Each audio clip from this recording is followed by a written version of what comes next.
Hello, my name is Mchan338. Oh, alright. And I'm Phantom Matt. And I guess I'm Astronomus. Okay, so, if we're ready to go, we are going to start this in 5, 4, 3, 2, 1, go. So, welcome to Covalent Island, everybody. It's a nice time. It is a nice time. It's an island resort. Okay, so this Emulator. is Link's Awakening 100%.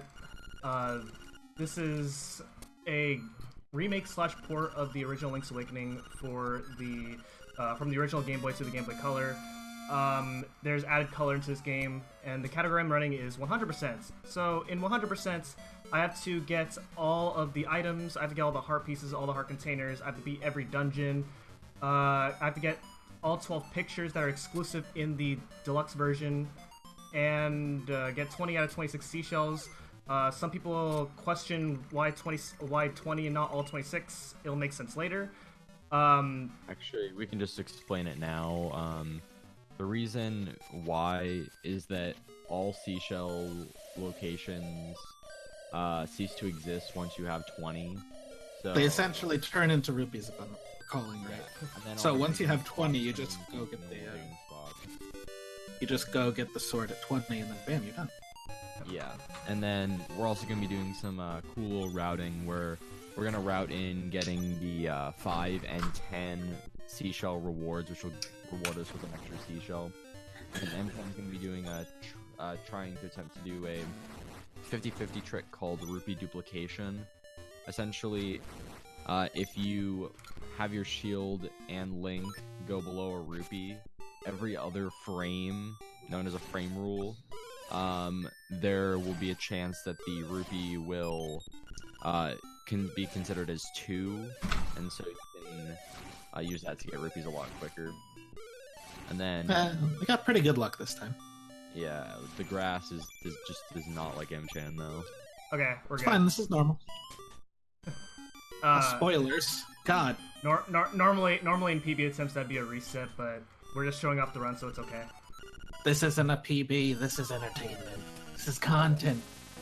Oh yeah, also by the way, this game teaches you good morals. Yeah. Oh no, I just died, guys. Oh no, Spoiler.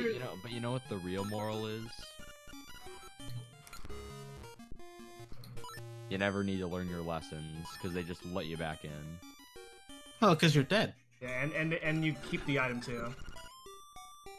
Yeah, and also, so what Mchan just did there is that he did a save and quit right after buying the item, and the game kind of works, well, the rupee scrolling kind of works like Earthbound, where if you interrupt the scroll of the rupee count, in some way, you get to keep the rupees. So what we do for that is we do a save and quit. That's very nice. Because we get to use these rupees to instead play the trendy game and get powder. Did you guys know Powder. that I just got the powder first try? Oh wow. It's not like as impressive as it will be in about an hour and a half. yes. That's true.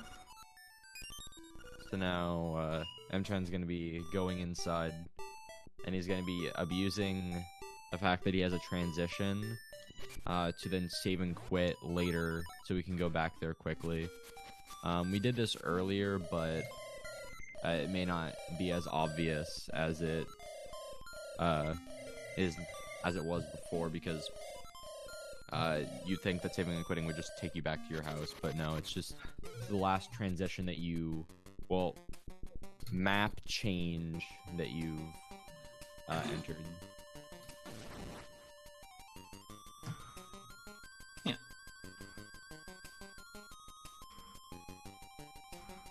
We have fun here. Come on. So what Mchan Okay, is there we going go. for is called a bomb trigger.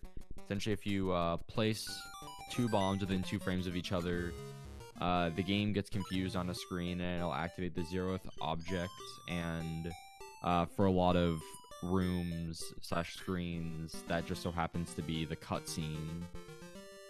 so we can abuse that to activate the Terran cutscene without having to go through his whole spinny deal or without using the powder. Not only that, we can activate a bunch of other stuff. Just basically cutscenes in general can be activated. Because, man, we have the power of explosions on our side. That's beautiful. Yes. So it gets this a lot is more Tail broken Cave. than It is this. super easy. Nobody makes any mistakes in this dungeon, and yeah, that's all I'm gonna say about it. As we stare him dead in the face and call his bluff. Yes, indeed. So, See if he's gonna accidentally bomb arrow the Moldorm. yes. So, Mchan338 posting once again the straw poll link deciding what Tunic Mchan will be getting later on in the color dungeon. As a commentator, you should really choose red. Yes, choose red. So now this is just kind of boring movement. No, general overworld stuff. Nice and slow. The game, the entire game is like this. It's fine. It's a nice casual romp through the island.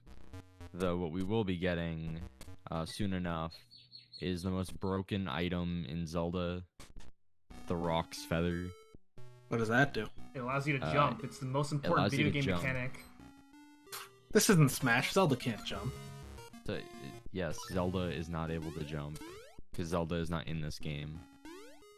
But yeah, so giving Link the ability to jump in this game was probably the biggest mistake they ever made, because now that we're able to jump, we can abuse that to make the game think that we're on ledges when we're actually not, through a trick called a super jump. And we just kind of fall off the wall. Yeah, because apparently the game's like, oh, you were on the very, very edge of this ledge. You must clearly be on the ledge. So We should also point out that this works only because technically walls are ledges. Yeah. This would not normally work on the overworld unless you were by a ledge. So all walls in dungeons are ledges. If you hear birds, that's likely me, unfortunately. Someone has a phone, though. Oh, yes.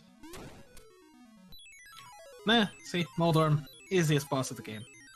Yes. And it only gets easier from here. I mean, harder from here. What do you mean? Every boss is the same difficulty. This game has the hardest bosses you'll ever see in any Zelda game. Man, boy, do I have a few games for you, buddy. We gotta have a conversation.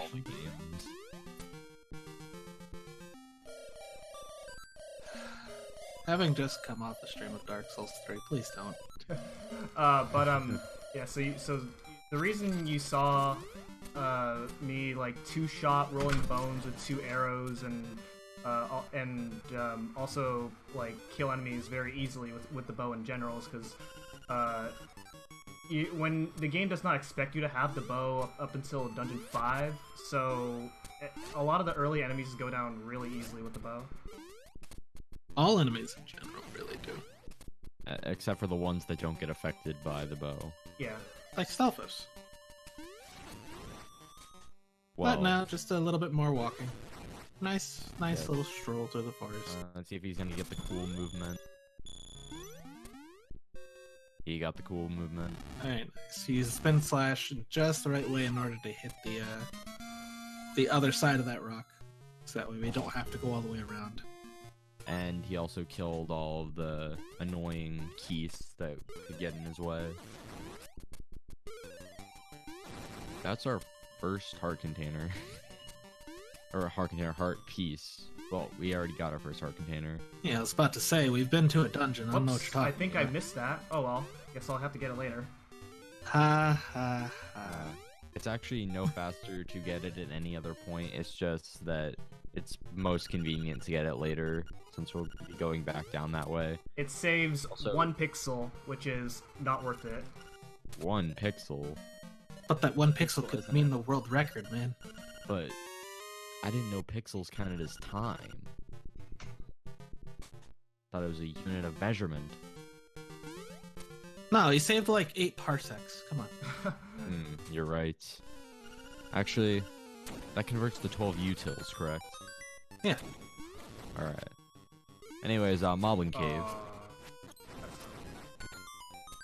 Optimally, you want to get a optimally you want to get a 1 spin, but typically you want to go for a 2 spin just because the enemies won't normally line up for a 1 spin. What's actually funny is that if you take that room slower, then it's more likely that you get a 1 spin. Yeah. Because the enemies have time to line up properly. Alright, so you saved like... You saved 300 metric tons. Yeah. Yeah, earlier that was weird. I felt like one of my spins got dropped there, but that's okay. Alright, so shoutouts to Block. My boy discovering what Mchan just did, which is called a flock clip. Where we walking through walls, baby.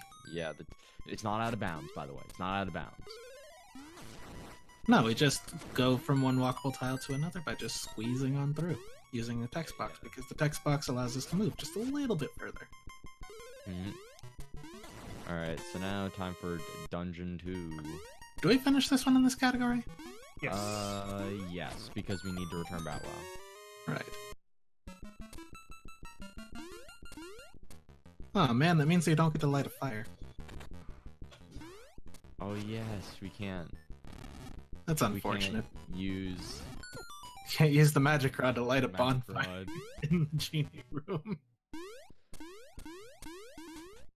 Okay, Oh, another just hard like boss damage coming up. boost there. So, And we we'll won. see more of we'll see more of this Hinox. Well, not this particular Hinox, but Hinox is later. Of course, we won't be using them for their intended purpose in the next run, but... Isn't it glitchless in the next run? Yes, that's why we're not using them for their intended purpose. Their intended purpose is to die. So normally in that room you need powder, but what I did there was I shot the boos off screen so that the game thinks that they're dead, so I can get the bracelet earlier. Yeah, and also fun fact about what he did with the arrows there. That will not work properly if you get the if you get the hearts in the room before the Hinox. It's really also, weird. If you kill specific enemies, it won't work, if I recall. Yeah, so it just breaks. Because the game it messes with the enemies in a weird way that we don't fully understand, but we just know that it doesn't work. We also have to do this the not cool way because we don't have boots. We lose so much swag by doing this now. So I just went through like probably the worst room in any dungeon, the Nightmare Key room. The pattern I got was fine. It could go a lot worse if you're unlucky. Once again, Mchan, I feel like there's so many worse rooms. Yeah. But hey. Also, this is an interesting way about going about Genie. I don't think I've seen someone like stand at the top of the room. Because you could actually clip yourself into the wall and stay at that corner, and then he'll just walk over to you, and then you can just walk a little bit and then instantly throw him. It's a nice little time saver. Now we have our second instrument, the conch horn. We can actually count in this category, I think. Oh yes, we actually can. Unlike in other categories, where we do like 1, 2.1, 3, 6, 4. And then, for a while, for a quick moment, the other day, I was like, ooh, we could do 1, 3, 5, 6, 4, 7. Asher, I'm gonna stop you right there. It goes 1, 3, 5, 7. And then you go 2, 4, 6, 8. And then you've counted 8 both ways. Ooh. Interesting. This is learning how to count Link's Awakening edition. I already used that joke. How dare you? Yeah. But yeah, anyway, so right there, Mad Batter is going to ask you to upgrade one of 3 capacity upgrades. The first option was he was asking to upgrade powder. You want to say no to that, because if you say yes to that, then you will not have enough bombs and arrows for basically the whole run, and it would not be fun. Actually, you would have enough. It would just be a pain to go. I think you'd be like arrow perfect, wouldn't you? Yeah, you'd actually have to be pretty much perfect with arrows. So it's better to just Better to have excess. yeah. And You know. our last upgrade will be powder, since powder only has, well, actually 4 uses in this category, because you have Dungeon 2, all 3, and then all 3 of the Mad Batter upgrades. And then I bombed that wall right there, and that just saves a pause later on. Anytime you pause in this game, you lose like 2 seconds. So you want to pause as little amount of time as possible. Yeah. Now, once again, a brief little stroll. Yes, and we'll be heading to, well, we're gonna be heading to the Seashell Mansion after talking to, Richard, who just kind of decided to leave his house, and then he's gonna come back, then he's gonna be back at his house. You know, the funny thing is, technically, isn't the castle his house? Yeah, he like fled from his Because castle. he's the lord of the castle, and he goes to the villa. Also, So he goes from his house to his house. could you really call his villa a villa, though? Yeah, Because, like, that's pretty small for a villa. it's got an underground section. Not all villas have basements, and that's pretty unique. I mean, I feel like he could have allocated his land a little bit better. He spent it all in the castle. Well, he spent it all on his garden. It's a big garden. You have to admit, it's a So very now nice we're gonna garden. do a very big skip here. This is villa skip. You guys can talk about this. So we're gonna talk as loudly as possible, so that way Mchan can't hear the audio cue that he needs to fall down the next screen. Yeah, so basically, it's weird where if you are below a pit, at some point the game just kind of gives up and thinks that you fell into the pit, and so it can put you at the bottom of that pit tile, and you can abuse that to skip the entirety of Candlelit Castle. Also, speaking of the garden, he's got a lot of gopher holes. I blame the Gophers, not Richard. For not managing his garden. No, Richard is fine. Do you think you could manage that garden? No. As far as he knows, it looks fine. The Gophers are undermining. Literally, undermining. Jesus Christ. I'll be back. Alright, so now coming up is a trick called Jesus jumping. So if you pause on the same frame that you're about to splash into the water and you don't have flippers, it allows you to jump or transition. And so we can abuse that to get this early. This seashell early. And go to Dungeon 3. Also, the game's kind of weird, and we kind of saw this with Dungeon 1 entrance, but the game only checks if you're facing the direction of the lock. So we can just clip in and then open Dungeon 3 right at the entrance. Annoying, but that's okay. And then another important thing is that in Dungeon 3 we're going to be attempting to get an item drop called the Piece of Power. This is the only time we're going to actually be using it in the run. But essentially what the Piece of Power does is it makes you move faster, and it doubles your attack power. And What is happening? the double attack is probably the most important part of this, because we want that for the boss. Okay, there we but go. the speed is also very nice as well. You alright, Mchan? My D-pad was having problems. That's not Indeed. good. And that's why you play on stick, using your good old GameCube controller. Signed, GameCube controller gang. So yeah, now that we have a piece of power, we're gonna be listening to this cacophony of a song. Also, that's the Dongo skip. Shout out to Spice Father. We can super jump in that corner using a charged super jump, and then with our spin slash, we can then clink off, and then we can skip having to get another key. Oh no, Matt.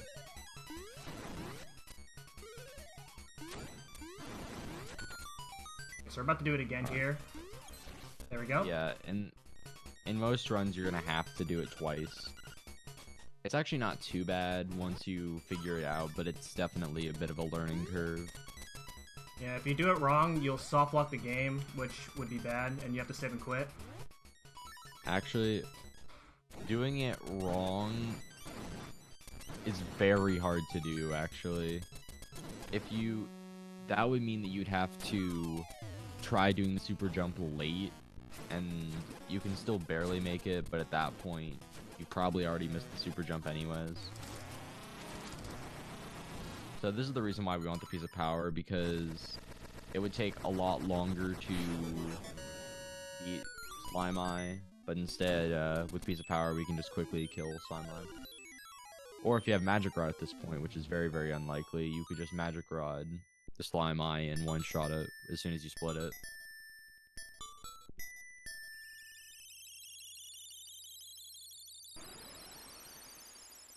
Alright, so now we are not going to D4 just yet. We're actually going to be getting some more heart pieces and pictures of Spider-Man, and then more seashells, and then we're gonna see a man get stung, right? Yes. Mchan. Yes, we're going to see a man get stung by bees.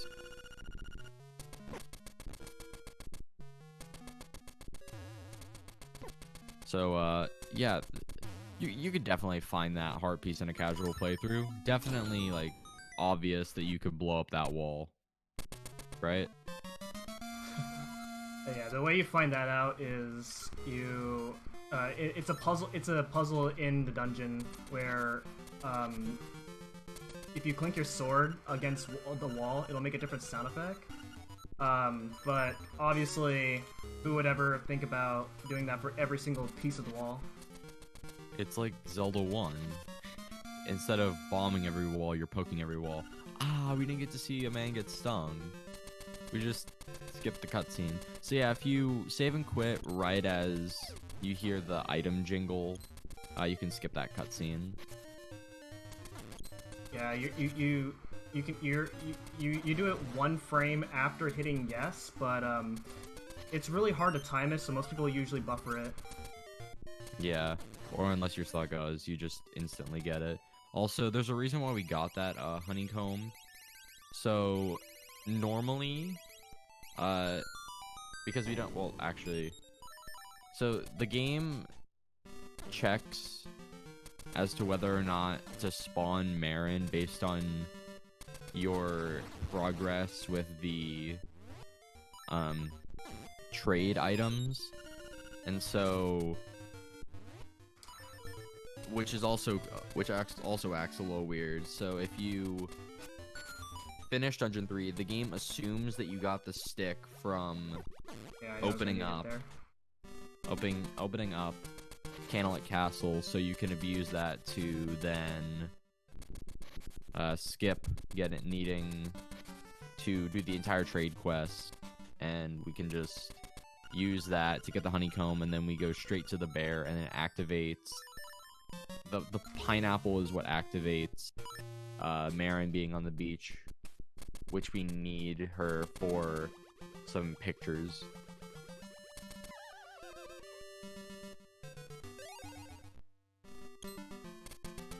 Yeah, now we're gonna make our way back to Mabe.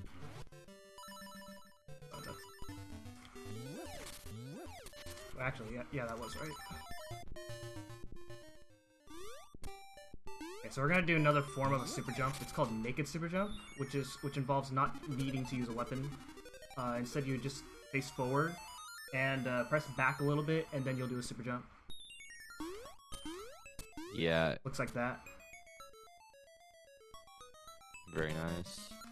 And then we're gonna be getting the ocarina. Ocarina is required for 100% because item completion, but also because we want to actually get the songs.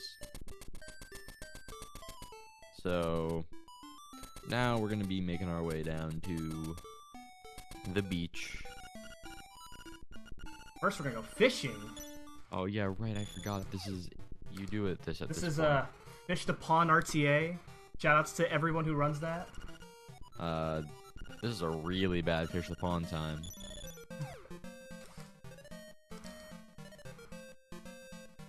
So what we do is we let one fish go and then put out a second line, and we do that because a fish, like the other fish, get in the way, and they won't allow us to catch the big fish, which will give us the heart piece.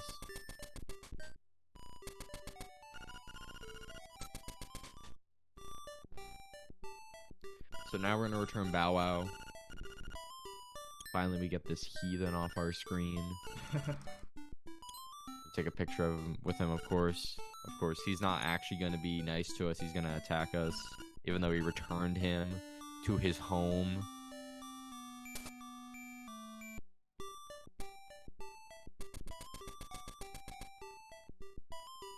Oh yeah, also, yeah, another reminder, vote Red Tunic in the poll.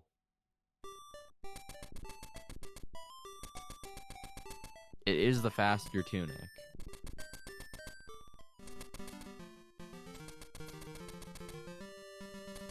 So now we're going to the beach. Or, well, no, we're going to get a tree seashell. Because it's very obvious that there's a seashell in this tree. Couldn't you tell by just looking at it? No. Alright, hold on. So I want to go back a few steps. Who insulted Bella? Mchan. Mchan did. Alright, you. We're gonna have a go? Because Bow Wow is the only thing that lets you complete this bloody run. Also, I really hope you guys can't hear that. I don't hear anything. Awesome. Anyways, so now it's time for your obligatory. These seagulls patterns are RNG. Yes, this pattern of seagulls will never appear again. This is RNG manipulation for later on. He's manipulating it so that way Blue Tunic will win. Too bad he failed. And even if he does pick Blue Tunic, it will be red. I'll switch the game palette so that way Blue Tunic is red. So now we're on a the faster date tunic with Marin. This is like most people's favorite part of the game. It's also personally my favorite part of the game. And there's a few things that we can do with Marin, so we're just gonna take care of that.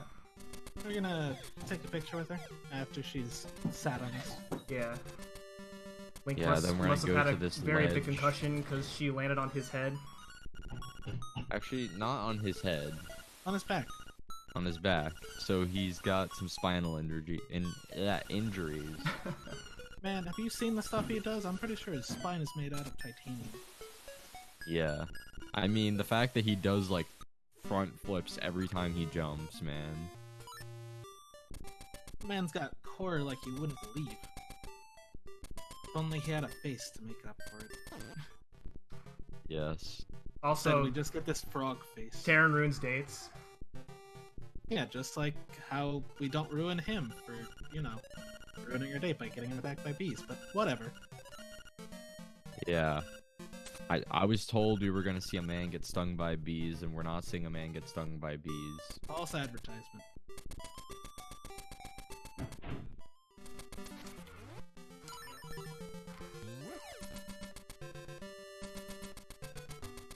So Anyways, unfortunately, now we're approaching the end of our date. Actually, we didn't do all of the date activities. We didn't let her play the trendy game. And we didn't dig the ground either.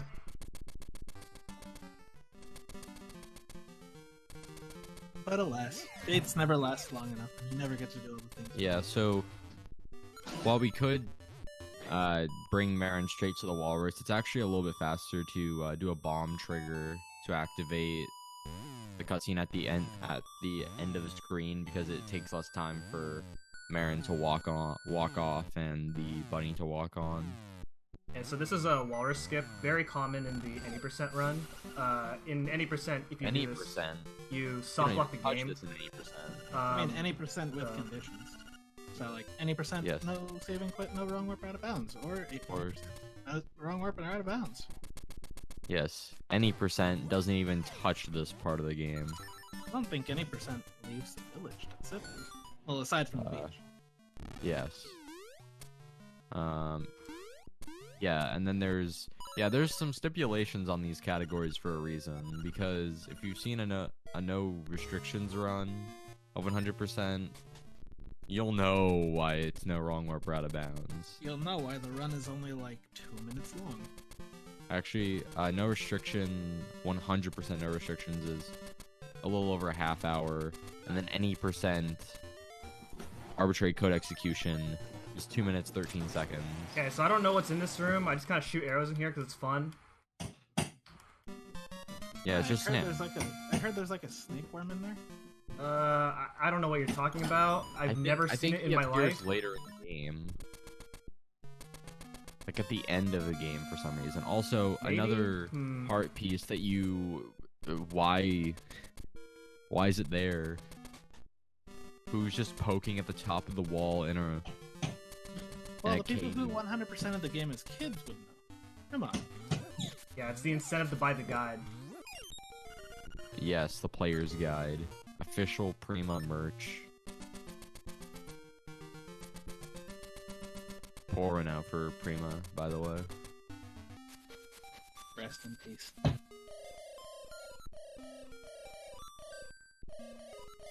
So now, more owl.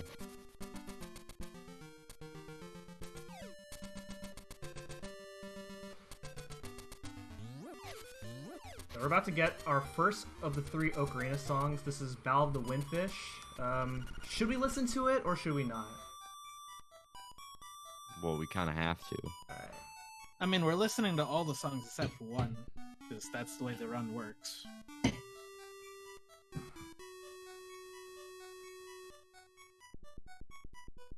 So yeah, also, don't mash B. Yeah, Please don't. That's a bad idea. You have to rewatch the entire cutscene again to learn it, because apparently Link just kind of forgets it even though he's clearly playing it.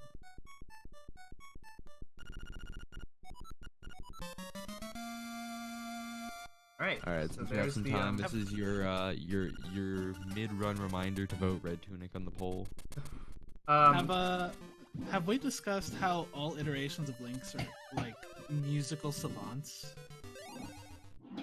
Oh yeah, I bet this Link hasn't had a little bit of musical training in his life, and yet he's able to just kind of learn an entire song like that.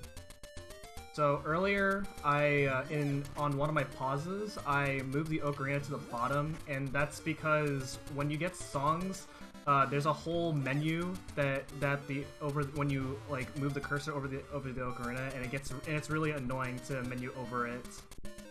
Yeah, and if you menu onto it, you can't move left or right onto it because it will just select. Well, if you have multiple songs. Yeah. You have Okay. more than So one. wait, actually, I forgot something. Dang, you guys were supposed to remind me. Yes. You're the runner. Why would we remind you of anything? Good God. Yes. Shout out to Saga. Okay, so that's a very common mistake. Thankfully, I noticed it right away instead of at the very end. It's one of the major roadblocks for new runners is forgetting to open up the dungeon. So one of the major roadblocks for running this game is realizing that you did the route right and you think you did it wrong. That's faster than going to the warp screen after Dungeon 2, yeah, and then having to use the portal again, but instead we can just make one trek over there. Okay, so I just got a dumb trick out of the way, so that's good. Excuse me. So that saves Matt, quarter how of a much second. did that A save quarter of a total second. over the course of the whole run? Both of them? A bit. Yeah, Like, it's not worth it. Not a significant amount. Excuse me, So- sir. It's tradition. You always do obstacle skip, and if you don't do it, then you try. Alright, so we're gonna be seeing here called Early Rooster Skip. Oh wait, he's not doing No. it. Shame. Bloody shame. Yeah, so we'll explain more about what it is later, but for now, it involves getting one of the dungeon keys a lot earlier on using pause buffers that are it's like partially random. It's not marathon safe, so I'm not doing it. Yeah, so if you fail to do it, you fall all the way back down. Yeah, and then it's faster to do it the regular way. Yeah. It's like 15 seconds. But it's a cool 15 seconds, dang it. Alright, now time for Dungeon 4. We're Hope gonna be y'all completing it. remember Dungeon 4 very well. And a lot of the keys. And the cue ball boss fight. We're gonna Who do this can jump ever right here, forget which the like cue ball? skips half the dungeon. There we go. Half? I wouldn't say half. I think the next jump you'll be doing will skip half the dungeon. So we abuse the same Jesus jump mechanic that we did back before Dungeon 3 to skip having to fight the cue ball and get a bunch of keys. But in exchange, we have to deal with this annoying tile room that has many different patterns, and there's no consistent way to get that same pattern. Plus, you have to deal with Helmosaurs. There's 4 different patterns. Not to mention, And, the yeah. Helmosaurs are the worst enemies in the game, bar none. Yeah, honestly. Alright, so we're about to do a really cool super jump. Not doing the French way, unfortunately.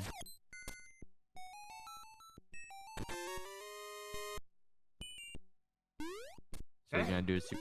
And then So essentially, what he's really doing cool there. dungeon design right here, and then coming up is the hardest boss in the game.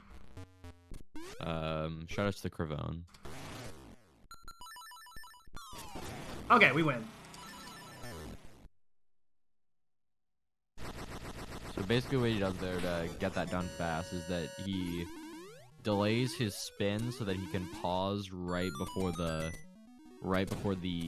anglerfish talks, so you can skip the text, and then he shoots 2 bomb arrows, and it's very quick. So that's Dungeon 4, and then back to the Nightmare Key jump that he did. Basically, what he does is he goes into the corner, and then he waits for the P-hat to be off the ground a bit before he starts his super jump, because we want to delay it enough that we actually get distance from it and not just height. And now for, we can best do song. Oh.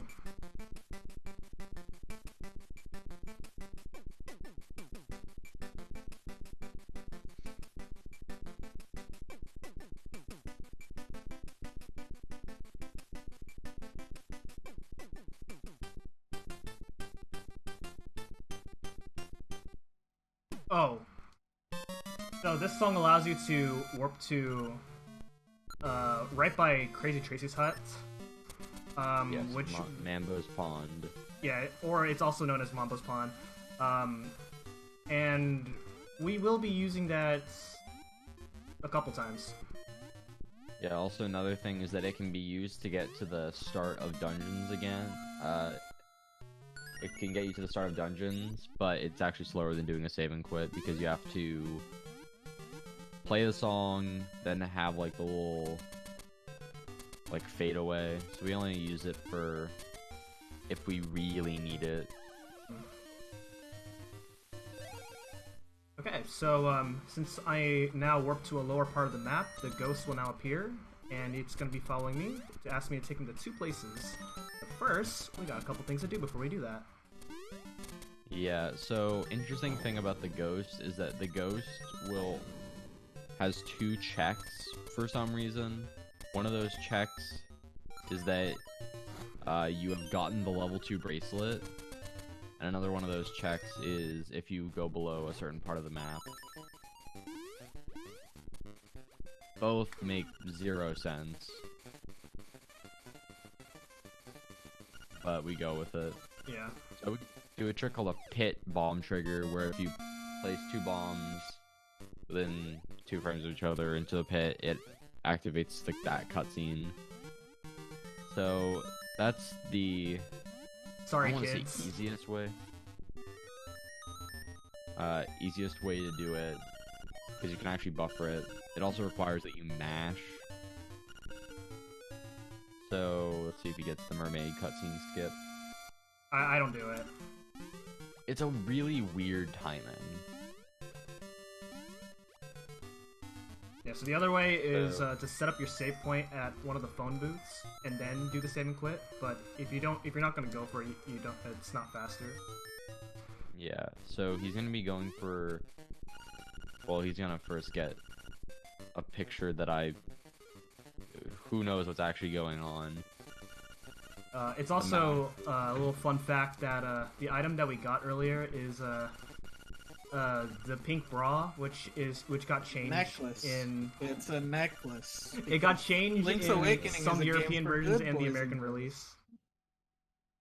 So yeah, in this cutscene, it turns out that the mouse had fallen off the mountain, floated all the way down here to Martha's Bay, got hooked by the fisherman, and the fisherman was so surprised that he caught a dead mouse that he fell in the water. And then Link just kind of holds out his sword. Also, I want to know what's the first time for Mchan for this trick here. I get it? Okay, nice. First try. So that's a trick called early lens, and what we do to do that is normally we need the hook shot to get to there, but we use a cleverly done shield bump to get clipped into the wall without being in the water, and then doing a super jump from there, and that skips needing the hook shot to get the lens, which will allow us to get the boomerang, and it'll allow us to do a trick later called early hook shot. But now, some more casual swimming. So, going more into that, there's like 3. The Zora can be in like 3 positions, and it's random. But we do have a setup for all 3 positions. Yeah, it's which is the preferred one? I feel like middle Zora is the easiest one to work with. We'll confirm middle is probably the simplest, but it takes a while. Yeah. I personally like bottom right position. Yeah, and then no one likes top Zora. The top one is semi-inconsistent. Well, it's not semi-inconsistent, it just requires you to have to equip sword and shield, and it's a little bit more input intensive. Also, how does that guy live in that house? There's cracks on the floor, which create pits and all that, and then there's cobwebs. He's probably been dead for years. Yeah, how dare you accuse him of not taking care of his house when he's been dead? Legitimately dead? He literally says nothing changed.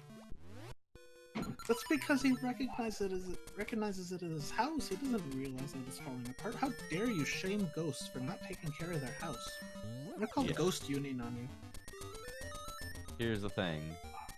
If I were a ghost and I went to my house and it was like dirty and filled with cobwebs and stuff, nothing. It's like nothing changed. If the positions of stuff did not change, I would have the same reaction. Also, now we have the most broken item in the game, the boomerang. One-shots most enemies. Grabs things from very far away. The ghost can talk to you randomly, and sometimes there's not much you can really do about it. Yeah, also, the boomerang just kind of cuts through everything, like butter. and they nerfed it really hard in the remake. Oh no, that's not the most nerfed item in that remake. Dang it.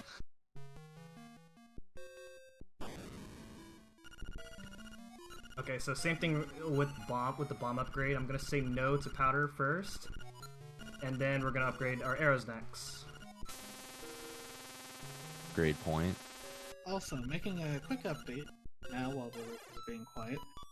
We are currently sitting at 4 votes for Blue Tunic and a whopping 15 votes for Red Tunic. You guys are doing great, making sure Red Tunic wins. Keep up the good work. Yes.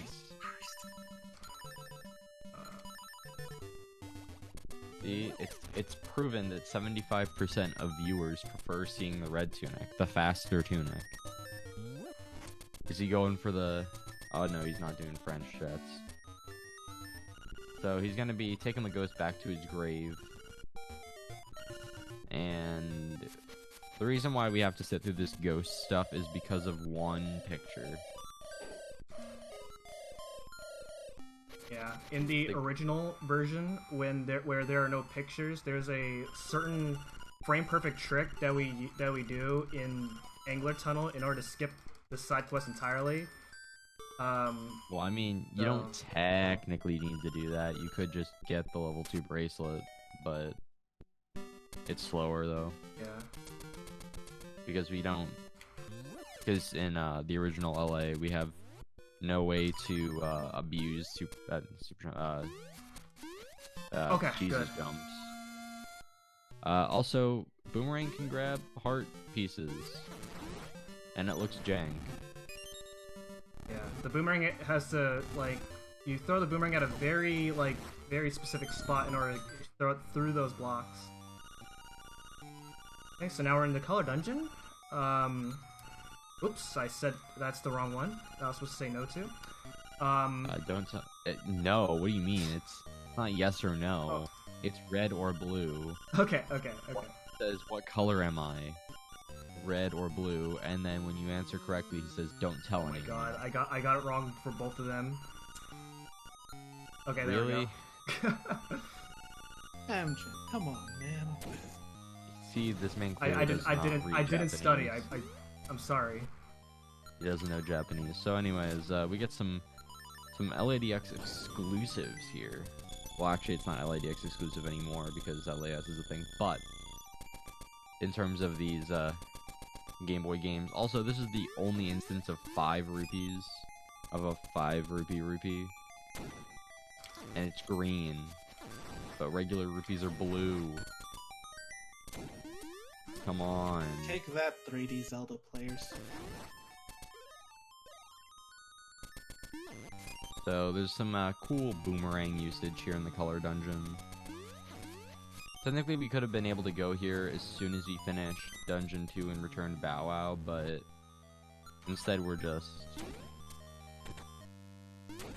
coming back later when we have better equips and utilities. Also, is he gonna get the fast blob? Yep, we got it. So essentially, you can stun lock that giant blue buzz blob with the powder if you get close enough.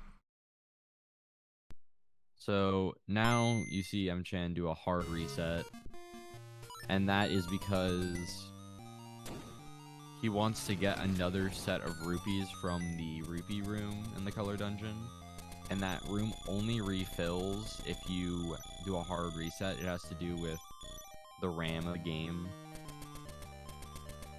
and we need these rupees for one thing and one thing only, and that's the Frog Song of Soul for being the unreasonable price of 300 rupees. It's a good deal.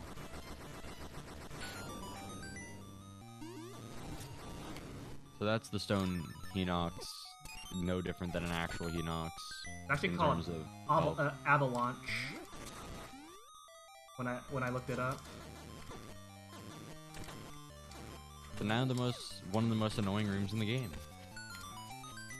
Yeah, that room was pretty good. Can be a little annoying, Yeah. depending on their positions.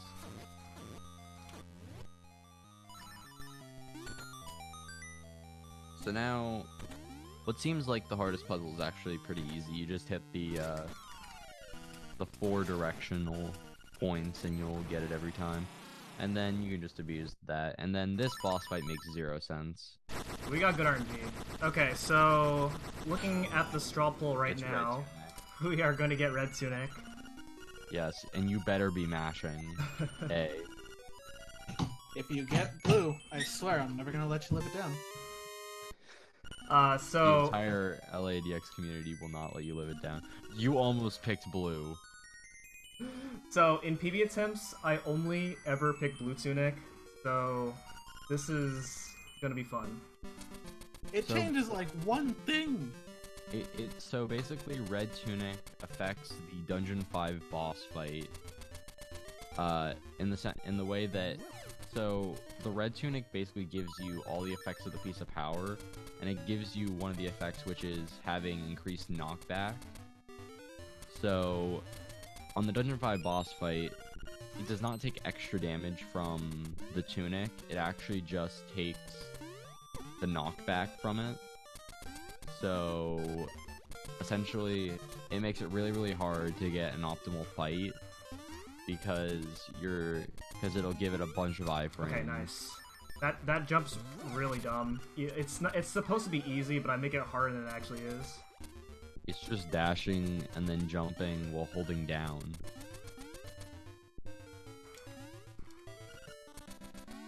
But yeah, it can be a little jank sometimes. But and yeah. then Sign Maze. Very interesting. It's like having a portion of your game be dedicated to talking to things was a good idea. And if you go to having the wrong both of your sign or inputs- talk to the same sign twice, you gotta do the whole thing over again. It's fun. Yeah. It's almost like the Chucksters in Mario Sunshine. Except you have to redo the... Actually, no, you know what? If you talk to something wrong in this game, well, at least in this portion, it Okay, pretty so much this is like is the Chucksters. the second best song in the game. So It's the worst song. Even though there's so much noise over here, he's wrong.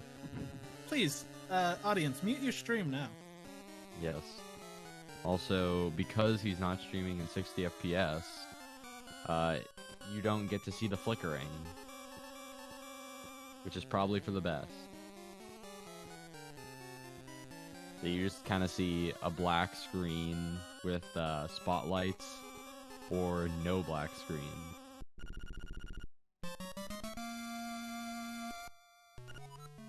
beautiful They make song. the song better in the remake, by the way. That's because the person who did Splatoon is the person who orchestrated the remake. Okay, yeah, you're right. It has a significantly Splatoony feel to it. Indeed. Alright. Now. Oh, wait, are we finally getting the most obscure heart piece in the game? Yep. Oh, we are. Yep. So, how many of you decided to swim all the way around Candlelit Castle? in your casual Unironically, I playthroughs? did. You did? Did you Oh just wow. repeat?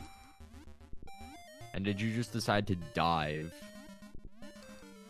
I mashed both by A the and B. front of it? You mashed both A and B. But yeah, the average person would not just swim around to this side of Candlelit and then find that there's a heart piece. Also, hey, Blue Tunic. He actually got blue tunic and this man? But yeah, considering the fact that there's a staircase leading to the right side of the moat, you'd think that, oh, it'd be there, but no, they put it on the opposite side. Also, Rollin deep.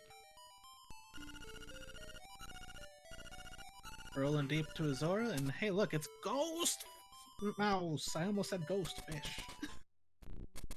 Been playing too much Night in the Yeah. Woods. So that's a dead mouse because it's completely white as opposed to the purple mouse that we've had so far. Yeah, it's funny how this game, like the progression of the has like a narrative to it. When this mouse would be white, even if it wasn't your last picture. Also, make sure to check your pictures, Mchan. Yeah, I'll do it next to my menu. Okay, yeah, we're good. Alright. So now Armos Maze. If it's not that bad of a place, though if you screw it up, it is really weird to back up. Just take it nice and slow, and nothing bad will ever happen here. Yeah. Unless the Zols hate you, but I mean, even at that point, not too bad. I believe that's also our last, that's our last seashell, right? Yes. So we are At least the now... last seashell we're gonna be getting. There's like a few other ones that are like kind of unreasonable to get, but. Well, but I mean, there are no more seashells in the island of Koholin. You have 20. Yeah, because we go and we get the level 2 sword, and then all the seashells become rupees. Come on. Yes. Also, Mchan's gonna be doing a sword strat for this fight. There's another strat that you can do that we actually do in No Wrong Warper Out of Bounds, where we dash to the top and then do some poke dashes, and then we basically get what's the exact name for it, where if you get like we are dashing in place, Stuck the in sword out. place. Or Yeah, but like what's the official thing? do we have I an know- official I don't think we have a for it? name for that. Because I mean, it's you can get we it call through a the trick called entire shovel thing buffering. bootstraps. Yeah. Yeah, boot strats. Because there's a strat that you can do of using the shovel that can always give you that called shovel buffer, but that's not what the actual state is, so I'm not really sure of the actual name. Okay, we didn't die. You know what it is? I think it's boots in place. Is it actually boots in place? It might be. Alright, it's boots in place Oh. as of now. Okay, there we go. That's Zorlak's jump. pit. That's it's. I'm assuming you held up left while you were trying to climb up. No. Oh, were I you just jumped. holding I just straight jumped a up little then? bit too early. No, but when you jump, you can, if you're holding, what were you holding when trying to, after you jumped? Up. Just straight up? Okay, don't do that. Just hold a diagonal there and it actually makes it easier.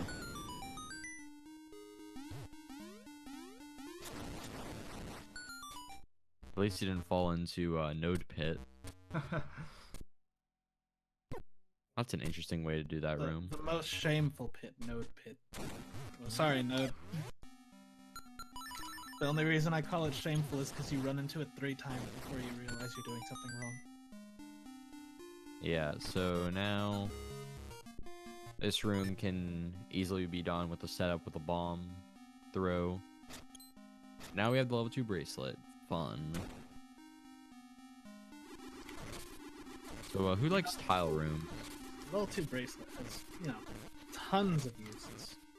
Yes, it's not like it's only used in one dungeon and one specific use in the entire day of the speedrun.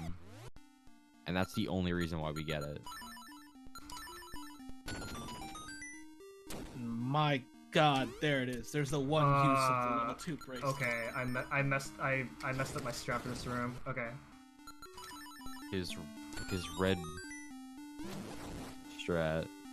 I forgot to equip bombs, so that I mean- that wasn't gonna work. I mean, I guess that works if you equip bombs and arrows, that works. So now, we're gonna be doing a series of super jumps that absolutely, obliterates Dungeon 6. Wait, hold on. We're in a dungeon? Oh yes, we are.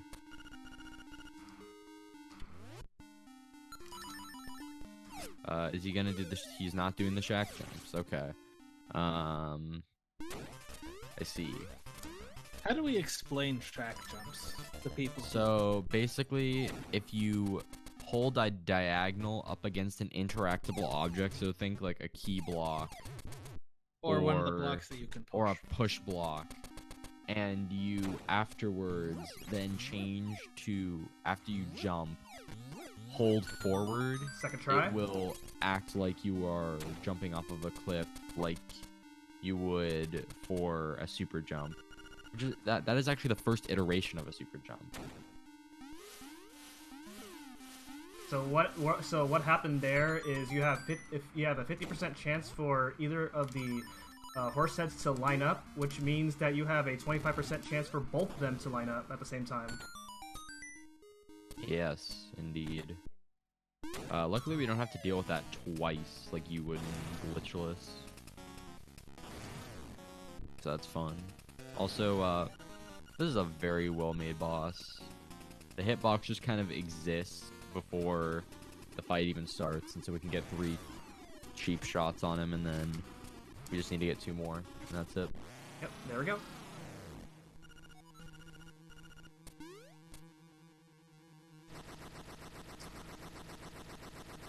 So you're gonna do bomb glitch?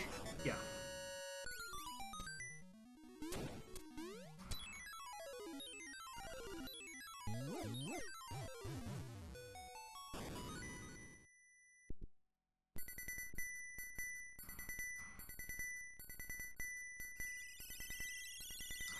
So in case you've been following along, this was actually Dungeon 6 and not Dungeon 5. We will be going to Dungeon 5 now.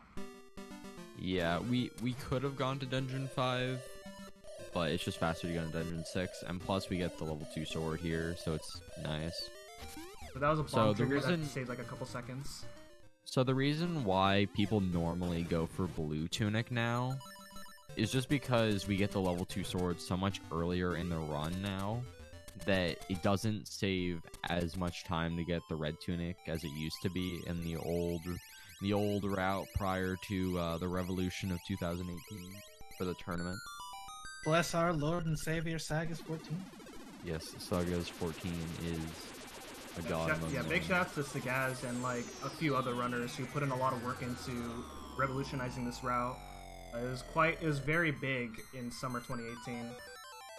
Yes, we would like to point out that the reason this all came to be is because during the showcase race for our 100% tournament that we had in 2018, Mr. Sagas 14 said, "Hold on, I'm going to show you guys something fun for the showcase race that was supposed to kick off the tournament." And he unveiled a completely new route and won by like, what, 4 or 5 minutes or something? Yeah, so now, why we do Dungeon 5 so late in the run is because of a trick that I mentioned earlier called early hookshot.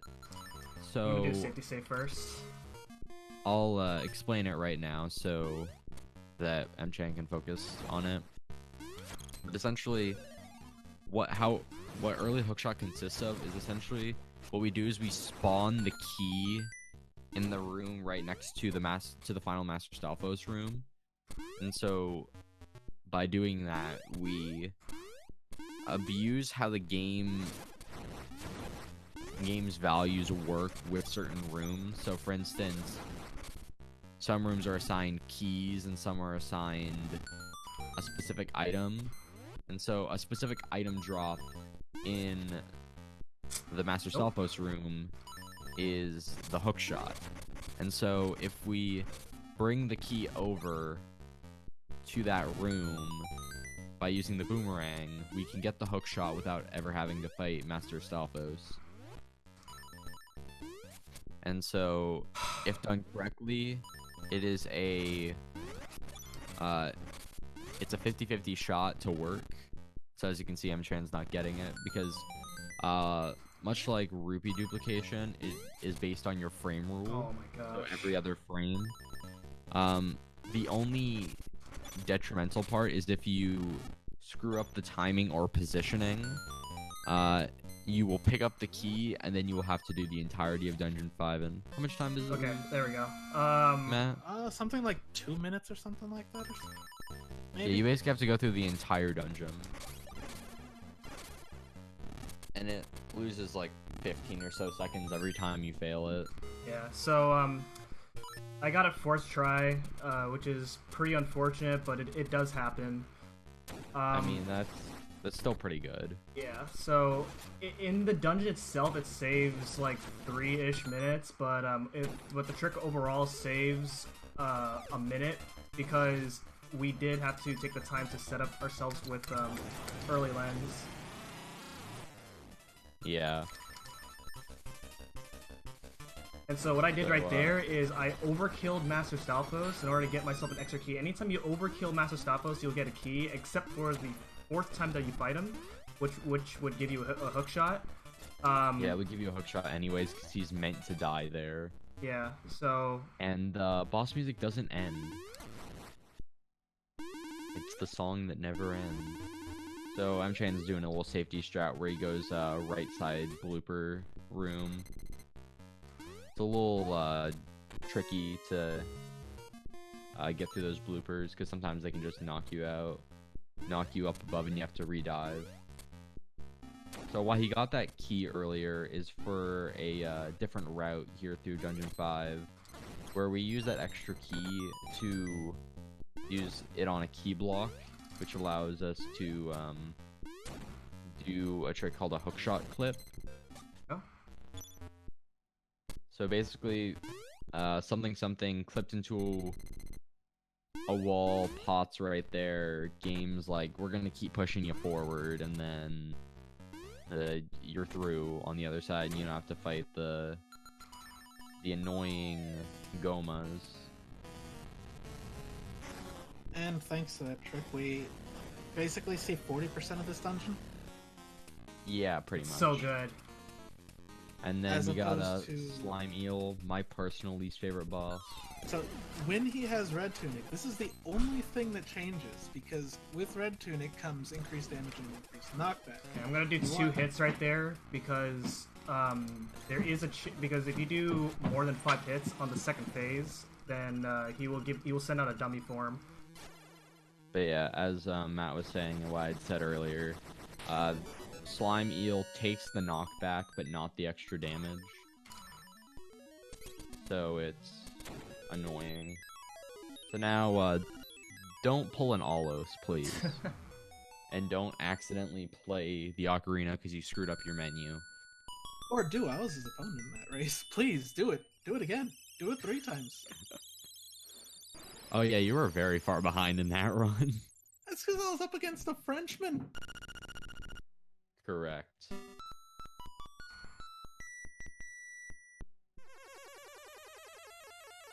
To explain, the Frenchmen have a monopoly on the world records in our community. They're very good at what they do, and they do this game. For maybe like 2 months, the Frenchmen did not have a monopoly because of my RBO world record, but now, Node, he took it. So it truly is a monopoly. And did we count Vlak?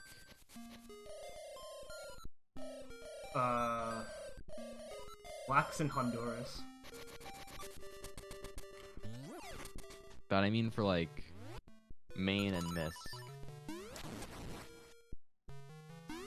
Like, would we consider Vlak?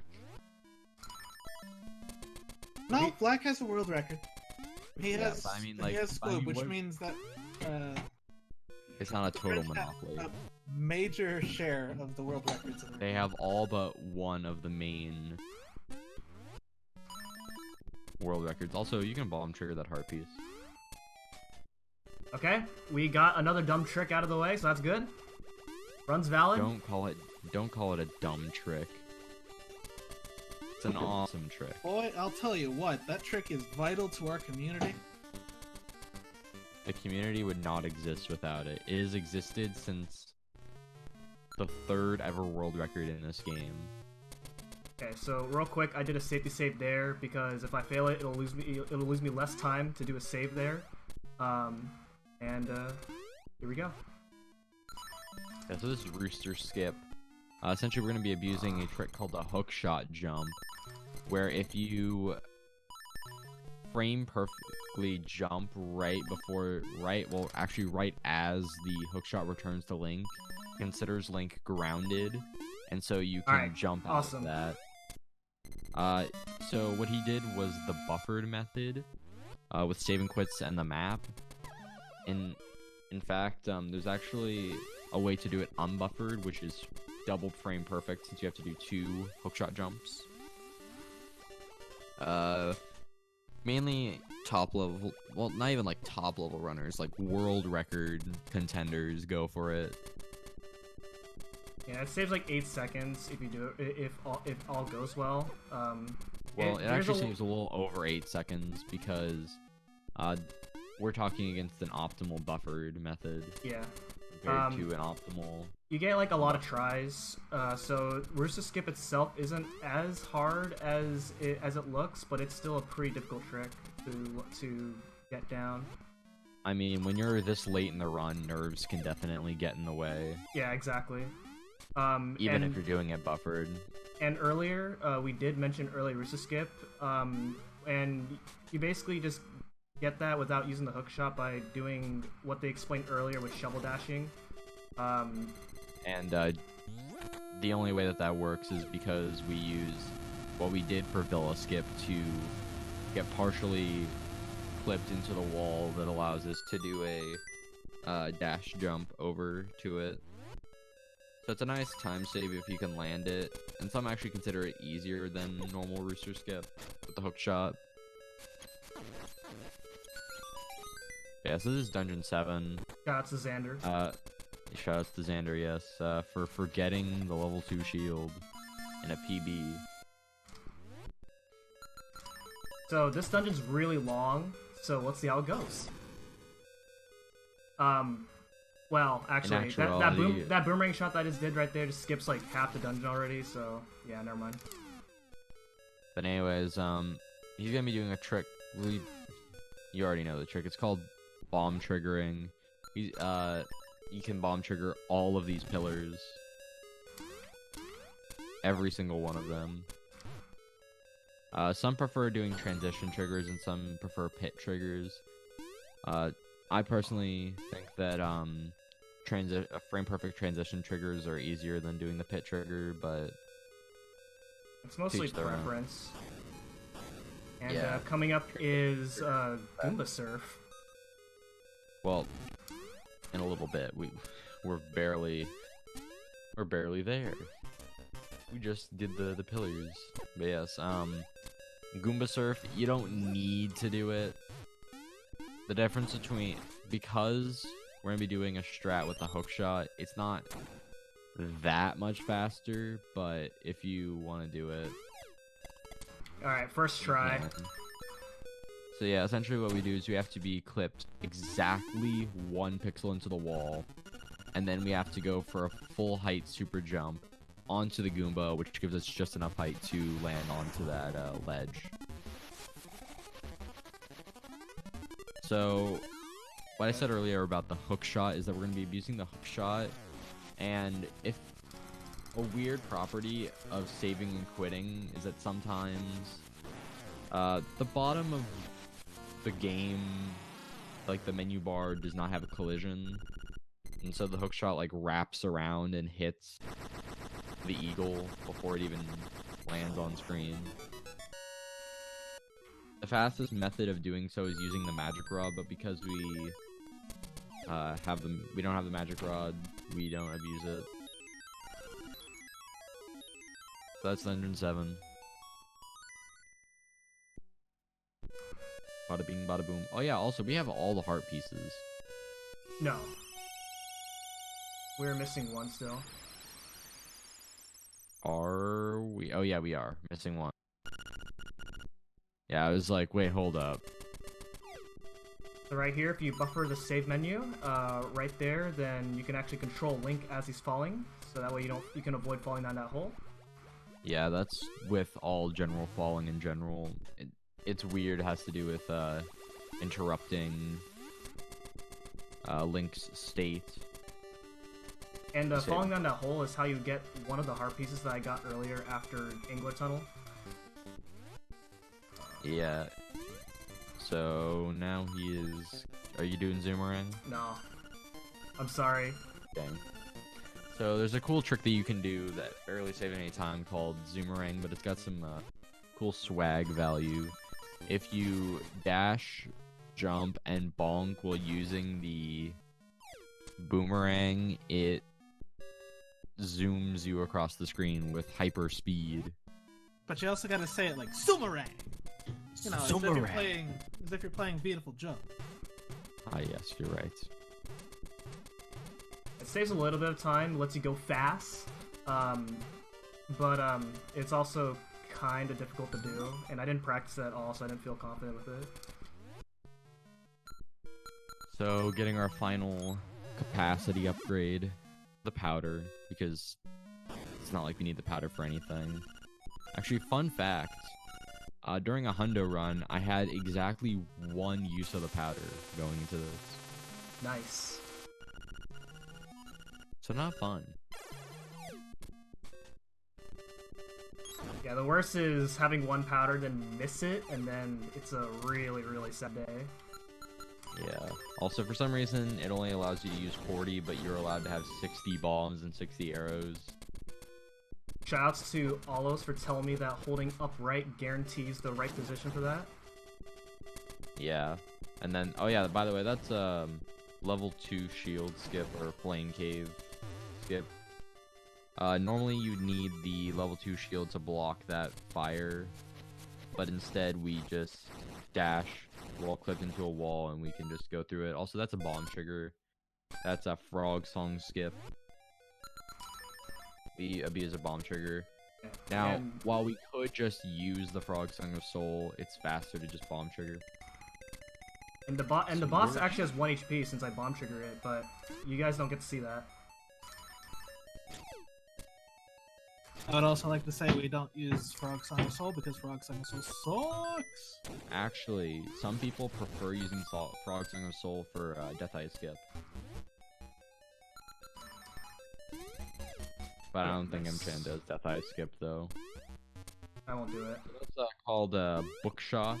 Shoutouts to Matt for not remembering, and Spice for calling it Bookshot to help people remember.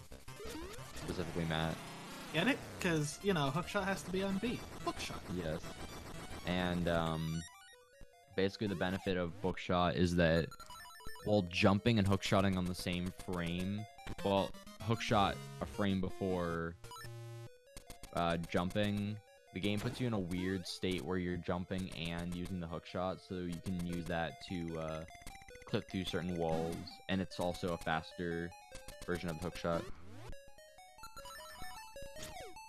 For death.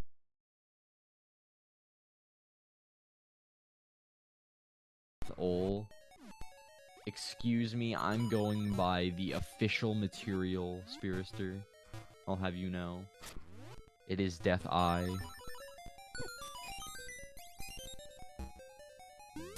I've been calling the final boss Deathel for over 20 years, and you won't have me calling it Death Eye anytime soon. I'll tell you what. But yeah, the reason why people call it Deathel is because of the font of this game and the font of the guidebook, which makes it with the font, which makes the I look like a lowercase l, which is dumb. And so in Japanese, the name is Death Eye, but because of how it is written in English, it then got mistranslated into other versions as well, and then it just turned into Deathel. Because that's why you don't make your uppercase I look like lowercase l.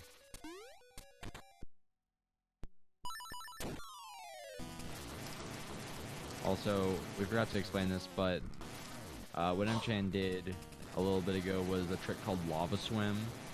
Where basically, if you transition over lava while not moving at all, kind of like how you do a Jesus jump transition, except you don't move at all, and we abuse our sword to make it so we don't move. We can then the game thinks get that it? we're swimming on Oh, we got lava, the side one. so we can just swim in lava, and that saves time. So that is our last instrument. That is our last heart container. We have all items, all heart pieces, all seashells, secret seashells, and all pictures. And that leaves only one thing left for us, and that is to finish the video game. With the red tunic, of course. So earlier I did a fun little graphical glitch where if you use the magic rod at the same time that you grab the Did instrument, you just almost say fire rod? the game does some pretty funny stuff right there. It's a fun little swag strat. In PB attempts, when I'm running with splits, I don't do it because that means I gotta press 4 buttons at the same time and press a split button at the same time, which would be very hard to do. Wait, 4 buttons plus your split key? Wait, what? What are we on about? What, huh? When do you have to press 4 buttons? It's just, if you're going to do it, like, it's just holding forward, pressing whatever button you have the magic rod on, and then split. That's 3 buttons total, pal. And you Look, can also...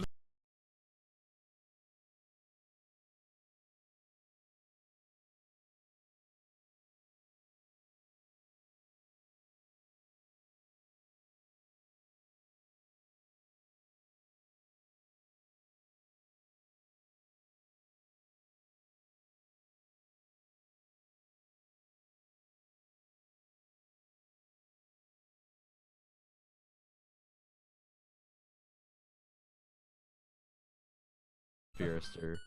Yeah, I'm sorry. sorry. Because that is more important than the anthem. Noting how Red Tunic is... Here's the thing. We'll shut up for the next one, because the next one actually sounds a lot better than this one. I mean, I honestly like this one more. Okay, so we're about to go for this manipulation here. The stream... Ooh. Alright, so... This is Blob and Aghanim Manip.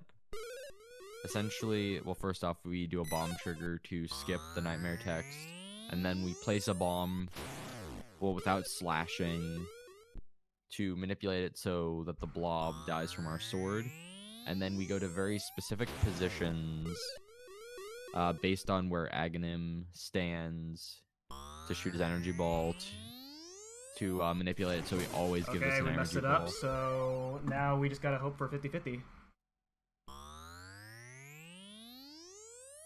So yeah, some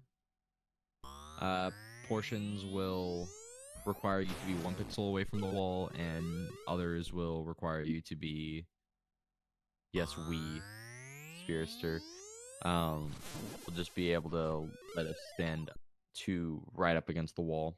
Am I at 2 or I'll 3? have Otherwise, you it's know. 50-50. I'll have you know That's that I have true. never messed up Aghanim. Ever. Because you've never done it, Matt. Well, there you go. If Actually, you never do that's it, you never messed it up. Okay, so I was So Moldorm. that was 3. Somehow I yeah. messed up the quick kill at the last moment, but that's okay. And now it is Deathel. Interesting that you're doing the poke strat for that. Yeah, it's a little bit harder to do with Red Tunic. I mean, you could just do the sideways strat. Because, you know, you could do that. So, what you can do...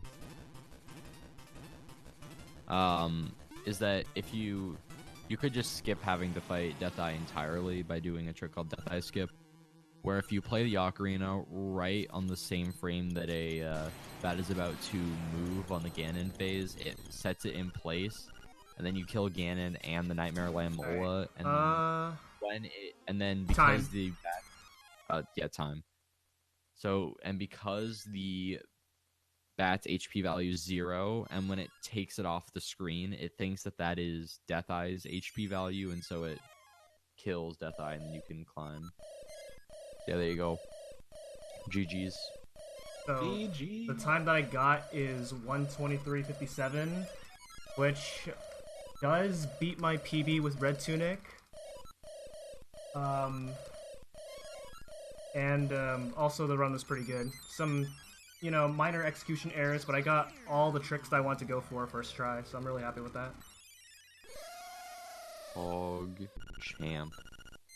Well, hopefully you're not sick of Link's Awakening yet. Yeah. If you are, I apologize sincerely, but you should probably, go get a drink. Maybe you'll come to realize that Link's Awakening is actually a really good game that you enjoy. Yeah, also eat some food. Join the Discord, the LADX Discord, speedrun.com/LADX. Or LA, because we also have that one there too. Or LA too, yes, if you want to run a LA Warpless. Okay. So up next is Link's Awakening for the Switch, so I'm going to set up for that momentarily. So now that we have you here to ourselves, Chad, how are you doing? You guys doing Yes. alright?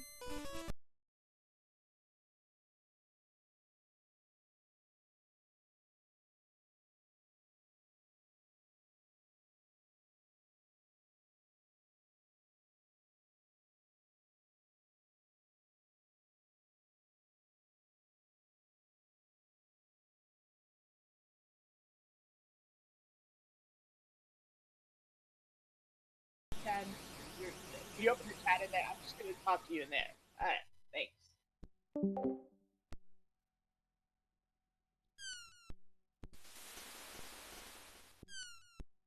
Yes, you could also run glitchless. There are many wonderful options we have to run here. We have 100%, no wrong warp or out of bounds. We have 100%. 100%, no restrictions. We have any percent. We have any percent. No ace. We have any percent. No saving quite wrong warp or out of bounds. Any percent, no wrong warp out of bounds, which includes Yeah. saving and quitting, because you can do that. Yeah. Also, we have any percent no wrong warp. We even have Fish the Pond. We have Fish the Pond. We have all instruments. We have no stoop, just pretty We sweet. have world map completion. And if you're feeling something a bit older, something a little bit more vintage, we have, some say this is rare, we have Link's Awakening Original, any percent warpless. Hey, no, I think you're missing an important category. OGLA no wrong warp or out of bounds, but the out of bounds rule set is not the same, and then it got changed to warpless. Surprise! There's also reverse boss order. It's a fun category. Should Yeah, run it. you're not biased at all, in Nope, any way, shape, or form. totally not the guy who revived that category or anything. Revived. You made a magic circle and brought it back from the dead. Yes. We had to burn you at the stake for what you've done. I'm also submitting it to GDQ, so hopefully that gets in maybe. Anyways, that'd be great. I guess since we have some time, check out my world record history video for LADX No Squoob. It's a good video. I will say that indeed it is an excellently made video. We're waiting on Astro with bated breath to release the next one. Yes, Link's Awakening DX, any percent, unrestricted, of course. Which includes the entirety of the history of Link's Awakening DX, any percent. It's a fun video. It's complicated, but it's fun. The entire game is complicated. Yeah. But it's not so complicated that you at home can't learn how to do this run. Yeah, and then a little preview for another project after that one. I'm working with Nitros to create an Oracle's history video. But don't expect that for a long time anyways. It'll be Because released in the year 2025. probably this year still. Because my goal is to at least get 2 out this year, so... But Hopefully here's that works. the thing: if you say 2025 and it releases much sooner, then you've exceeded everyone's expectations. Ah, yes, you're right.